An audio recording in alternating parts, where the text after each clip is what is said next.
Hi everyone, today we are going to see Mending Wall by Robert Frost. This poem is also included in the 6th unit of PGTRB English Literature. First, let's see about Robert Frost.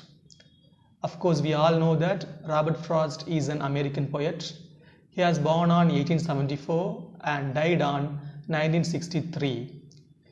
31 times he has been nominated for Nobel Prizes, but of course he didn't get it.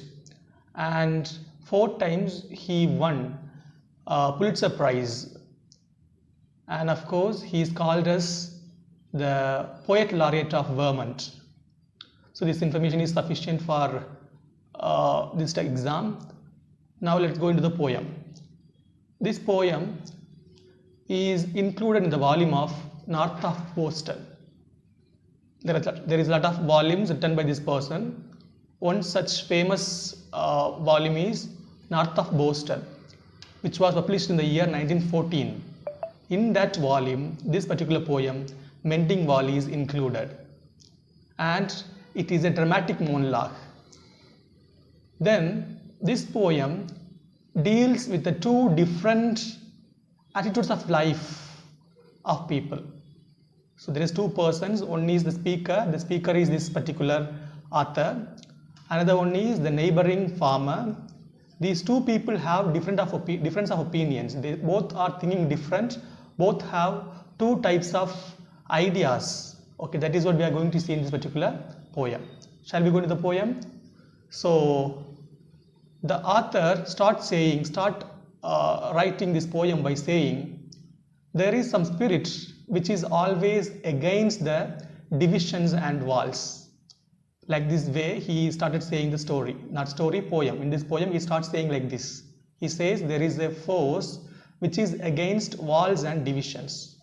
The author saying that there is a mysterious force which is always against this wall and partition. Because whenever he comes to his farm, he finds a disruption of wall every now and then. Always whenever he comes, he finds the disruption in the wall. There will be gaps created. That's why he says like this. And more than that, the hunters also contributing a lot in the disruption of the wall, because during nights when they come for hunting with their hunting dog, these gaps may lead the rabbits to hide them into the gap. So these hunters also disrupting the particular wall. That's why every now and then whenever he comes there, he finds the disruption in the wall. Okay. Then one fine winter, when he was mending the wall, he sees the neighboring farmer. He was living some far away beyond the hill, and he has come there, and he is also joining with him to mend the wall. So when they both were doing the work, this particular author says that there is no wall needed now, because my farm is a apple farm. In my orchard I am growing apple, and in your farm you are growing pine trees. Then what's the necessity of the wall there? Like he is asking.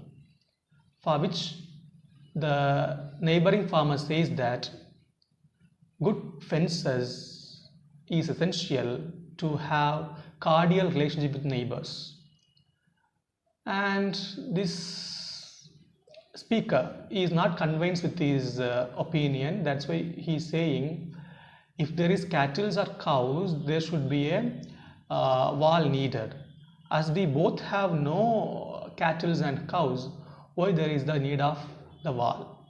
For which also the neighbor says the same. He asks the neighbor, what is he going to gain and what is he going to lose by building this wall? And again he says him, there is some spirit which is against the wall and the partition. He calls it as the mischievous spirit of elves. But the neighbor knows that there is something more than the spirit of elves which is contributing the destruction of this wall. And so the neighbor kept on repeating the same dialogue, that good fences make good neighbors. So which is his forefathers' words, and the practical words of his forefathers he is following and saying the same to the speaker quite often and every now and then whenever he speaks against his wish. And in this poem, the wall represents the economical, political, racial, religious barriers that separates man. And the young man represents the spirit of revolution. And here the neighbor represents the spirit of traditionalism, which wants to preserve conventionalism and old age institutions. So this is all about the poem. Thank you.